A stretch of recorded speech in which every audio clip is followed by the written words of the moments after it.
Hello friends, welcome to this video. आज के इस वीडियो में हम पास्ट परफेक्ट कंटिन्यूअस टेंस यानी पूर्ण निरंतर, जिसे पूर्ण अपूर्ण भूतकाल भी कहते हैं, के इंट्रोगेटिव सेंटेंस जिसमें यस नो टाइप यानी प्रश्नवाचक नकारात्मक वाक्य, जिसमें हाँ या नहीं प्रकार के प्रश्नवाचक वाक्यों की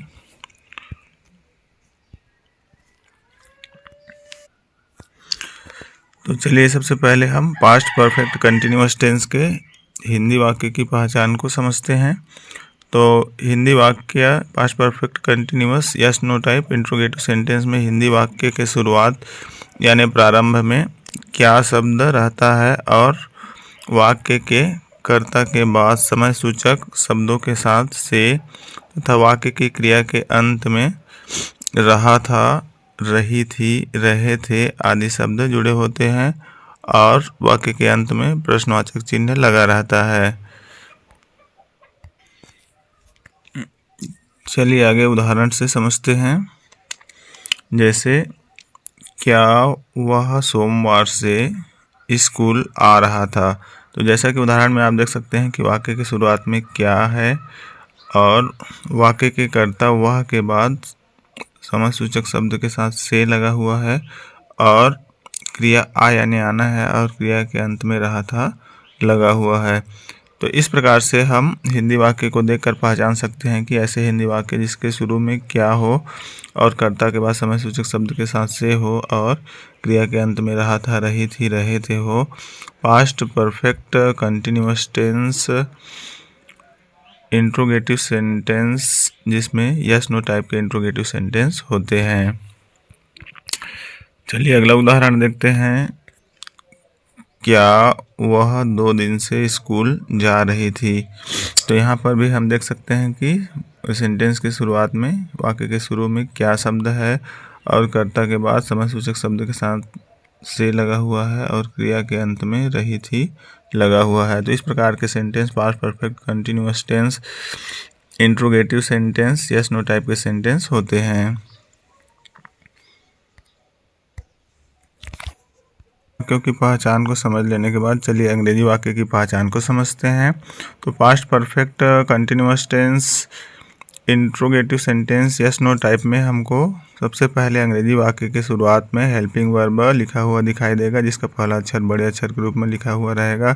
उसके बाद हमको सेंटेंस में सब्जेक्ट लिखा हुआ दिखाई देगा। उसके बाद सेंटेंस में बीन लिखा हुआ दिखाई देगा। उसके बाद क्रिया का चौथा रूप रहेगा। उसके बाद सेंटेंस की अन्य स्ट्रक्चर। उसके बाद हमको सेंटेंस में सिंस या फॉर लिखा हुआ दिखाई देगा, दोनों में से कोई एक, प्लस उसके बाद टाइम फ्रेज रहेगा और लास्ट में क्वेश्चन मार्क लगा हुआ रहेगा। चलिए एग्जाम्पल से समझते हैं। जैसे कि यहाँ पर had he been coming to school since Monday. तो यहाँ पर हम देख सकते हैं कि सेंटेंस की शुरुआत में हेल्पिंग वर्ब हैड लिखा हुआ है, जिसका पहला अक्षर बड़ा है। उसके बाद सब्जेक्ट है, फिर उसके बाद बीन लिखा हुआ है। उसके बाद क्रिया का चौथा रूप कमिंग है। उसके बाद ऑब्जेक्ट है। उसके बाद सेंटेंस में सिंस लिखा हुआ है और उसके बाद टाइम फ्रेज है। तो इस प्रकार से हम सेंटेंस को देखकर पहचान सकते हैं कि ऐसे अंग्रेजी वाक्य जिसके शुरुआत में हेल्पिंग वर्ब हैड हो, जिसका पहला अक्षर बड़ा हो और उसके बाद सब्जेक्ट के बाद बीन लिखा हुआ, उसके बाद क्रिया का चौथा रूप हो और सेंटेंस में सिंस या फॉर दोनों में से कोई एक लिखा हुआ हो और उसके बाद टाइम फ्रेज हो, लास्ट में क्वेश्चन मार्क हो। तो इस प्रकार के sentence past perfect continuous tense interrogative yes no type के सेंटेंस होते हैं। की पहचान को समझ लेने के बाद चलिए अंग्रेजी वाक्य की संरचना यानी सूत्र यानी इंग्लिश सेंटेंस स्ट्रक्चर को समझते हैं। यानी हम अंग्रेजी में वाक्य किस प्रकार से लिखेंगे या हिंदी वाक्यों को अनुवाद करते समय हमें अंग्रेजी में वाक्य किस प्रकार से लिखना होता है, इसे समझते हैं। तो past perfect continuous tense interrogative sentence yes no type में सबसे पहले हमको अंग्रेजी वाक्य लिखते समय सबसे पहले हेल्पिंग वर्ब लिखना होता है हैड, जिसका पहला अक्षर बड़ा अक्षर के रूप में लिखना होता है। उसके बाद सब्जेक्ट लिखना होता है। उसके बाद हमको सेंटेंस में बीन लिखना होता है। उसके बाद क्रिया का चौथा रूप लिखना होता है। उसके बाद यदि विशेषता बताने वाला शब्द विशेषण है यानी एडजेक्टिव है तो सेंटेंस में उसे लिखना होता है। उसके बाद ऑब्जेक्ट लिखना होता है। उसके बाद हमको अदर वर्ड लिखना होता है और उसके बाद हमको सेंटेंस में सिंस या फॉर दोनों में से कोई एक लिखना होता है, प्लस उसके बाद हमको समय बताने वाले शब्द लिखने होते हैं यानी टाइम फ्रेज लिखना होता है, और लास्ट में क्वेश्चन मार्क लगाना होता है। तो इस प्रकार से past perfect, continuous tense, interrogative sentence, yes no type के सेंटेंस की स्ट्रक्चर है। इंग्लिश सेंटेंस की स्ट्रक्चर है helping verb had plus subject plus been plus verb fourth form plus adjective plus object plus other word plus since और for plus time phrase plus question mark. तो यहाँ पर हम ध्यान रखेंगे सेंटेंस में सिंस का यूज किस प्रकार से हमें करना है। पॉइंट ऑफ टाइम बताने हेतु हमें सेंटेंस में सिंस लगाना है। जैसे नेम ऑफ डेज यानी दिनों की नाम के पहले, नेम ऑफ मंथ्स यानी महीनों के नाम के पहले, नेम ऑफ ईयर्स यानी वर्ष या साल के नाम के पहले, क्लॉक टाइम यानी घड़ी के समय यानी ओ क्लॉक यानी बजे से बताने के पहले हमको सेंटेंस में सिंस लगाना होता है। और इसके साथ ही हमको morning, evening, night, today, yesterday आदि ऐसे शब्दों के पहले भी सेंटेंस में सिंस लगाना होता है।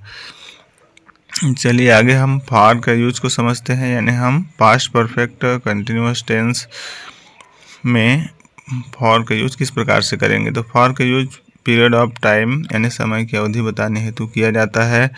जैसे यहाँ पे हम ध्यान रखेंगे नंबर ऑफ डेज यानी दिनों की संख्या के पहले, जैसे for example for 2 days, for 3 days, for 5 days. महीनों की संख्या के पहले, जैसे for example for 2 months, for 3 months. वर्ष की संख्या के पहले फॉर 3 ईयर्स, फॉर 10 ईयर्स। घंटे बताने हेतु फॉर 3 आवर्स, फॉर 2 आवर्स। और सप्ताह की संख्या बताने के पहले हमको फॉर यूज करना होता है, for a week, for 2 weeks, for 3 weeks, इस प्रकार से। चलिए आगे हम हिंदी वाक्य को अंग्रेजी में अनुवाद करके देखते हैं। तो जैसे हमारा यहाँ पर हिंदी वाक्य है, क्या आप एक सप्ताह से अंग्रेजी सीख रहे थे।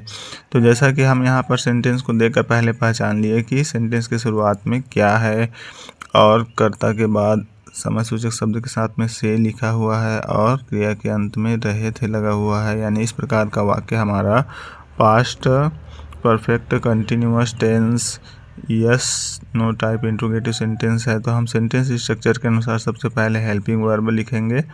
तो यहाँ पर helping verb past perfect continuous tense में हमको हेल्पिंग वर्ब हैड लिखना है, तो इसका पहला अक्षर हम बड़ा लिखेंगे। उसके बाद वो वाक्य में सब्जेक्ट आप है तो इसके लिए हम यू लिखेंगे। उसके बाद सेंटेंस में बीन लिखेंगे। फिर उसके बाद क्रिया यहाँ पर सीख यानी सीखना है तो लर्निंग लिखेंगे, वर्ब का फोर्थ फॉर्म। उसके बाद ऑब्जेक्ट लिखेंगे और यहाँ पर समय सूचक शब्द एक सप्ताह से है यानी पीरियड ऑफ टाइम है तो फॉर लिखेंगे। उसके बाद ए वीक लिखेंगे और लास्ट में क्वेश्चन मार्क लगा देंगे।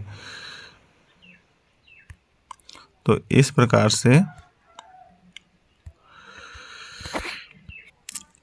से हम बहुत सारे अंग्रेजी के वाक्य बना सकते हैं। तो आज के वीडियो में इतना ही। उम्मीद करता हूं कि आपको वीडियो समझ में आया होगा। यदि वीडियो समझ में आया हो तो वीडियो को लाइक करें, चैनल को सब्सक्राइब करें और बेल आइकन को प्रेस करके रखें ऑल नोटिफिकेशन पर, ताकि आगे आने वाले अंग्रेजी के वीडियो की नोटिफिकेशन आपको मिल सके। और अधिक से अधिक अपने दोस्तों को शेयर करें। मिलते हैं अगली वीडियो में, तब तक के लिए bye bye, take care, thanks for watching.